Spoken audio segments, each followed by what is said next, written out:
Compatriotas venezolanos, amigos todos, les habla Alberto Franceschi y este es mi programa Repúblico por EBTV Miami.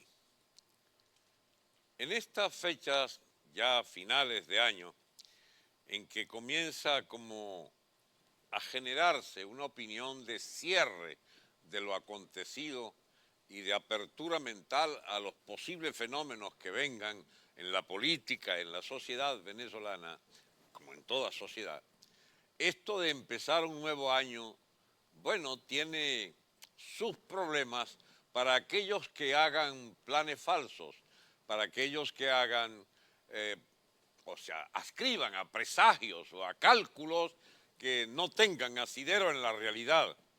En Venezuela, que estamos soportando un fin de época, una situación de crisis abierta, caracterizada por lo que podríamos llamar una situación revolucionaria aguda, es decir, un desquiciamiento de todas las formas político-sociales, de todas las formas institucionales que hemos conocido por décadas y particularmente de las últimas 2 décadas, están haciendo agua, están derrumbándose. Y es allí donde es muy difícil ubicarse para gente que carezca de nociones fundadas sobre teorías, digamos, sólidas, sobre un análisis correcto del presente en marcha, y entonces se van a las nubes de la ilusión, a las ilusiones pura y sencilla, al pronóstico fácil y sobre todo a todo lo que implique echar cálculos donde cada quien queda en el mejor lugar posible. Hablo de los políticos que se la pasan sacando cuenta cómo quedan allí, cuánto hay para eso. Amigos, Venezuela no está como para hacer cálculos optimistas, porque este fin de época del que les hablo, este estallido institucional que está frente a nuestros ojos, este estallido de la economía y de todo el edificio de los estamentos sociales, sindicales, las estructuras empresariales, la estructura diplomática del país, la estructura militar, el comercio, la industria, la agricultura, todo está en crisis, todo está en crisis. Fue pulverizada la estabilidad anterior por un estado de malandros, por un estado de bicharracos que han hecho lo imposible por hacerle la vida de cuadrito a los venezolanos para robar ellos, para cogerse todo, para su familia, para sus testaferros, para sus propios bolsillos, por supuesto, en ingentes cuentas bancarias en el extranjero. Y frente a esa dictadura que se cae, pero no termina de caerse, y no termina de caerse, amigos, porque no hay las fuerzas suficientes para hacerlas caer, porque la llamada oposición, la MUD en particular, ahora cambiado de nombre para Frente Amplio, hicieron lo imposible para autoderrotarse, capitulando una y otra vez ante las fuerzas del régimen político. Pues bien, esa nación pulverizada, desquiciada, sin una guía, sin una estructura de dirección que la lleve a un mejor destino, sigue siendo pasto fácil, sigue siendo un terreno de maniobra del Estado chavista, del Estado castrista y de todas las mafias que gobiernan la economía y el Estado venezolano. Y frente a ellos, esa oposición es apenas un decorado. Si es decorado la interna, la de la MUD, la de esa Asamblea Nacional venida a menos, casi inexistente o casi, digamos, parte del decorado, esa es la palabra. Bien, ¿qué queda para esa oposición del extranjero con toda clase de parlanchines que se atribuyen la representación de la comunidad de la diáspora, como la llaman? Eso da casi dolor ver el divorcio que hay entre muchos de estos portavoces de esa oposición en el extranjero y la realidad de los venezolanos, la realidad cotidiana de las aspiraciones populares. Yo no voy a negar la importancia y la utilidad que tienen muchos de estos portavoces, entre los cuales me cuento, ¿por qué voy yo a excluirme? Todos opinamos cosas, Bueno, todos opinamos muchas cosas, pero que no alcanzan a echar raíces en la realidad nacional por las mismas razones o quizás por mayores razones de las que tampoco echa raíces en el país la dirección de la oposición en el propio territorio. Porque es que estamos fuera de lo que son las corrientes reales, lo que son las corrientes basadas, articuladas socialmente, articuladas en grupos de presión, en factores de poder reales. Por ejemplo, durante mucho tiempo yo fui uno de los portavoces, y quiero decirlo con orgullo, de factores militares que auspiciaban un cambio rápido de esta situación por la vía de una insurgencia y de una fractura militar, de hecho. Bueno, eso ya es ahora imposible pensarlo, porque esos factores militares fueron barridos, encarcelados, asesinados, exiliados, reprimidos impunemente, hechos presos. ¿Dónde está el factor militar? Bueno, está a la defensiva completamente. Hablo de la gente que estaba contra el gobierno. ¿Y qué queda de ese factor militar? La crisis, el caos interno. ¿Qué es lo que puede surgir de las Fuerzas Armadas? Fuerzas ciegas que vayan a la confrontación y sobre todo, mis amigos, a formas suicidas de lucha o a formas que de ser exitosas tienen que tener en su aval, en su activo, una confrontación violenta de la que no podemos imaginar sus dimensiones. Dicho, bajado a tierra o en términos concretos, amigos, para salir de este atolladero en que metió el chavismo a las Fuerzas Armadas, muchos deberán ofrendar su vida y no creo que muchos estén dispuestos a hacerlo. Por lo tanto, va arrastrándose esa misma crisis de posicionamientos en cuarteles, en guarniciones, en capas de oficiales de distinta graduación, y vemos que se anulan unos con otros en ese eterno buscar la oportunidad que no llega, en esa especie de pantano de opiniones, de inviabilidad de programas, de inviabilidad de posicionamientos, es decir, de ventajas que no se obtienen o desventajas que dejan de ser desventajas para convertirse en ventajas al día siguiente. Esos grupos de oficiales que están enredados en esa rebatiña cotidiana del poder y de la corrupción masiva del estamento militar, difícilmente puede depararnos una salida visible en las próximas semanas. Fíjense que no digo meses, digo semanas, porque es que Venezuela entró en el túnel de las necesidades de una definición urgente. De eso seguimos hablando en el próximo segmento.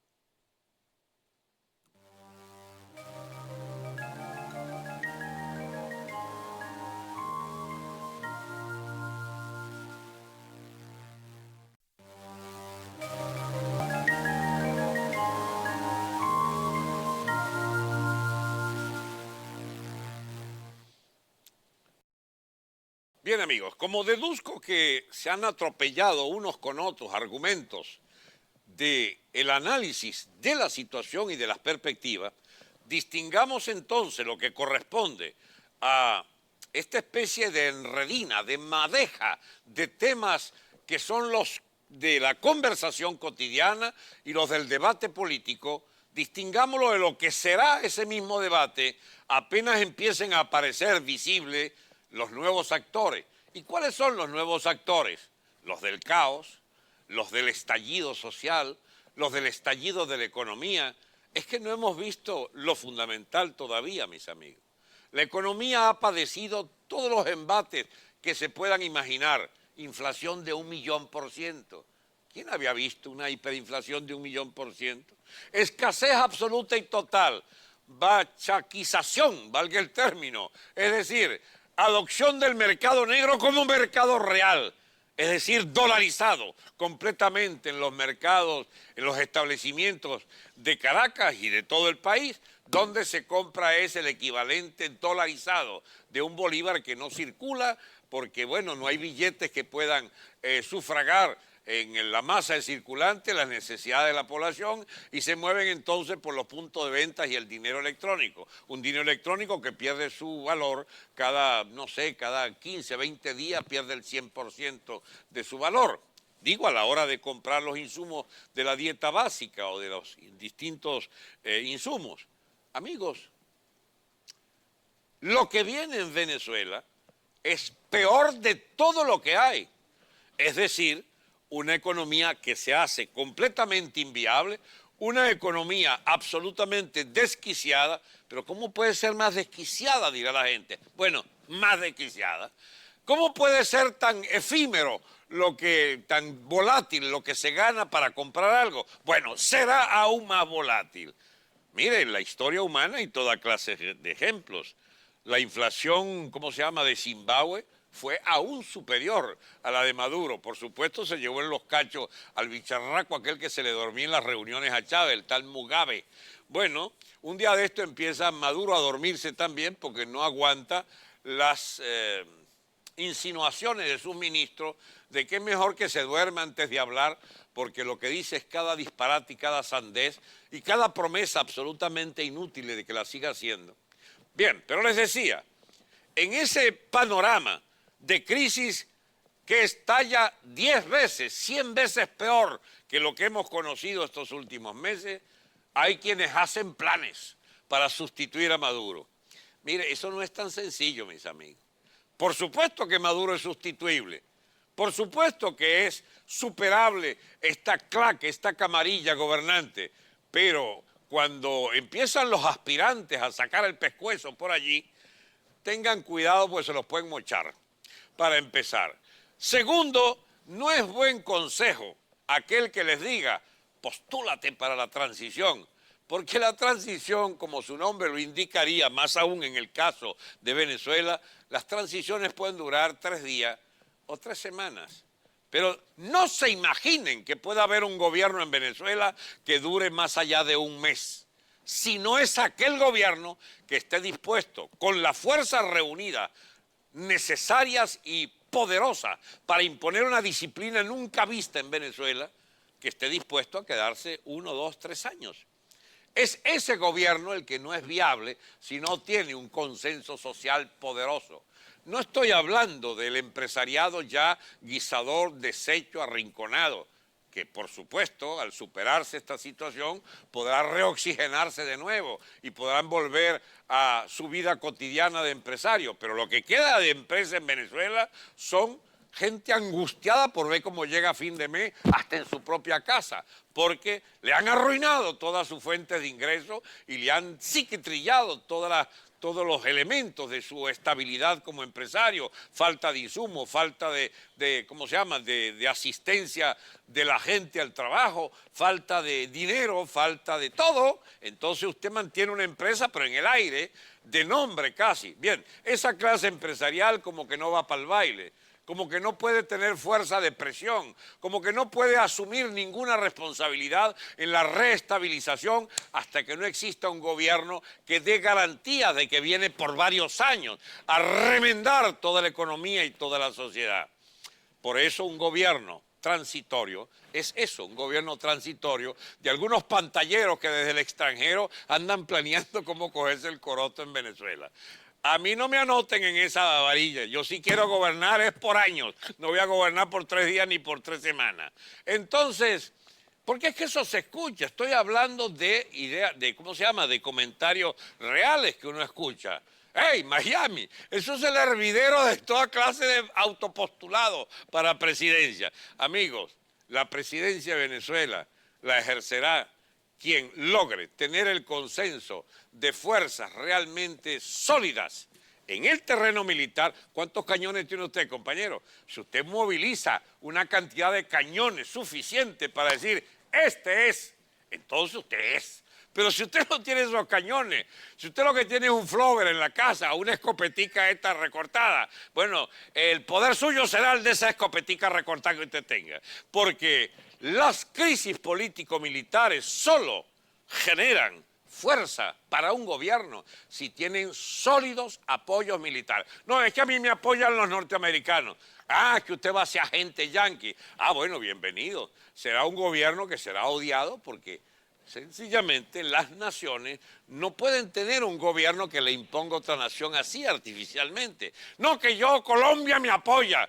Ah, Colombia. ¿Y para qué te quiere usar Colombia? ¿Para algún cálculo que tengan sobre el Golfo de Venezuela?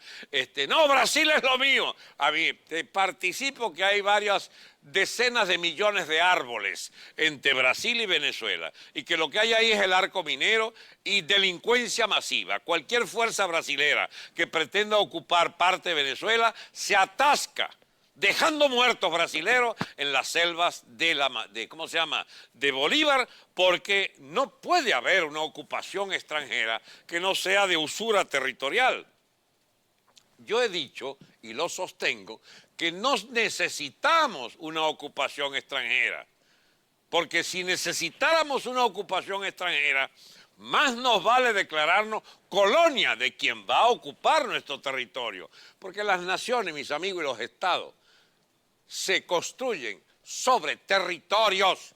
Y si perdemos el territorio, o lo hizo perder Maduro y esta malhadada experiencia del chavismo, el hueco negro que queda en lo que era el territorio de la nación venezolana tiene que ser llenado o por los venezolanos con una nueva institucionalidad y una nueva economía, o por el diablo que se adueña de toda esa crisis colosal y caótica que veríamos en los próximos meses. Seguimos al final con este análisis.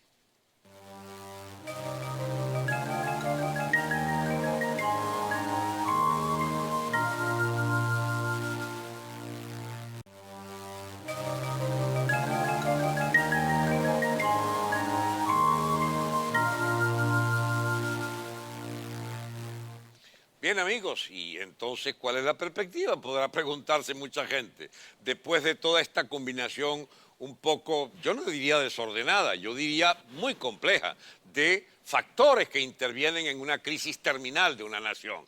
Miren el término, crisis terminal. Eso significa que lo que fue válido por 200 años dejó de serlo.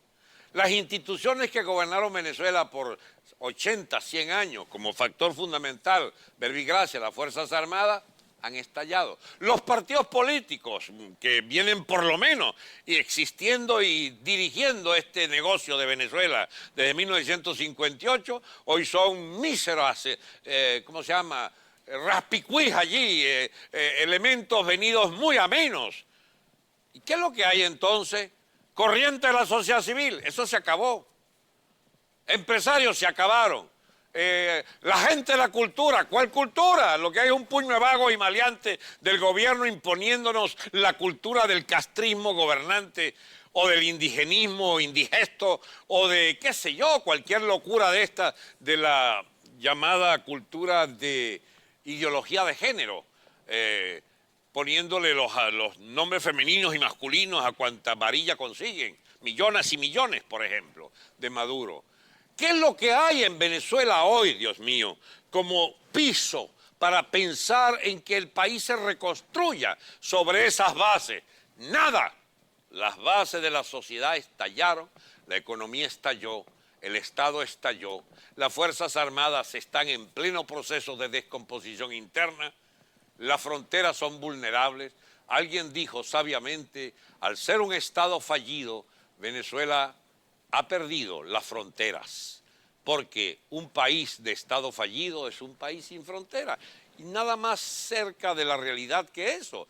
La FARC gobierna vastos sectores del Venezuela. El ELN ahora es el llamado por el propio gobierno Maduro, pactando con Padrino y los vagabundos estos de la cúpula militar, de que les ayuden a mantener la integridad del territorio. El ELN es Zamuro cuidando carne. Es toda la clase de calamidades armadas que tenemos en los pranes, los propios pranes militares, porque hay pranato militar también. Hay corruptos de toda naturaleza, empleados a fondo en el saqueo. Y hay, por supuesto, nuestros buenos boliburgueses, los banqueros, los de apellidotes que arruinaron el prestigio de su propia familia para ponerse en un billete y han estallado detrás de este escándalo de Andrade, Gorrín, todo ligado a Cabello, narcotráfico, Maduro, familia presidencial metida en el narcotráfico. Hay de toda clase de ampones gobernando, chico, y dirigiendo la economía y los medios de comunicación, y lo que queda allí de poder mediático en Venezuela es un poder ligado a la droga, ligado a los capitales enormes. Ahí tengo una discusión con un amigo que me dice, es que tú dices que Gorrín es narcotraficante, y no es. Esos robaron masivamente. Hay 600.000 millones de dólares perdidos. Entonces me quedo yo pensando, entonces es peor que el narcotráfico. Son capitales entonces que han dejado a los niños sin comida en los comedores, que han reventado las escuelas, que han reventado los hospitales, que los enfermos terminales no tengan derecho, que la gente muera como moscas de hambruna, que hay ya en Venezuela, que haya una situación de inseguridad absoluta y total, vivir bajo la zozobra de que el hampa te puede matar cualquier rato.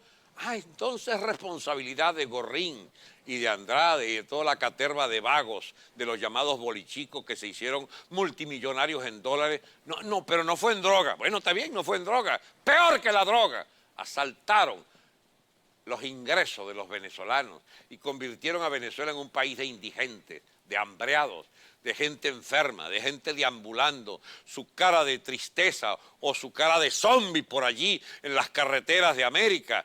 Casi 3, 4 millones dicen que han inmigrado. Esa es responsabilidad de los bolichicos. ¿Qué les parece? ¿Y quiénes son los bolichicos? Los emparentados con la clase política opositora.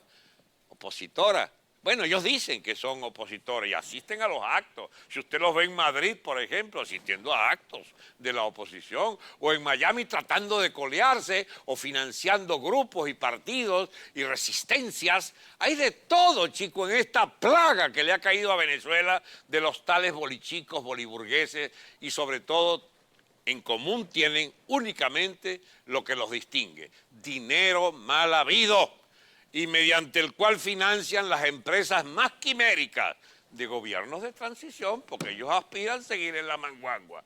¿Qué es lo que caracteriza a un verdadero gobierno de ruptura con esta plaga?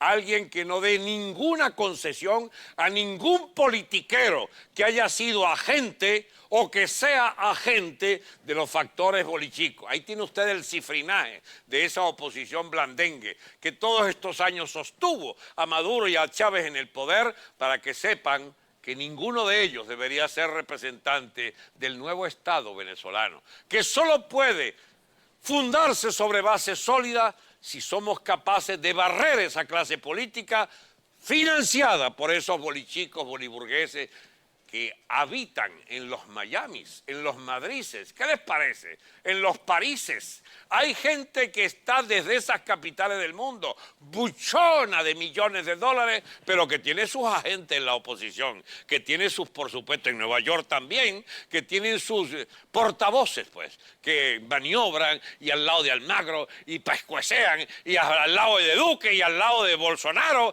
y al lado de no sé quién. Pero ya va.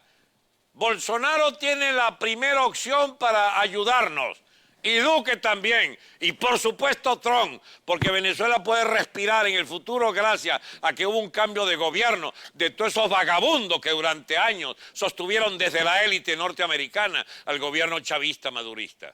Pero de ahí a que sea la expresión, esos famosos opositores representantes de esos gobiernos, la distancia es muy grande, porque esos son gobiernos que no van a embarrarse, no van a mojarse, como dicen los españoles, en opciones que comprometan sus propios países, la vida de sus propios soldados, la vida de sus propios ciudadanos y sus ingresos y digamos, solvencias presupuestarias. ¿O es que ustedes creen que es muy fácil meterse en una guerra ajena?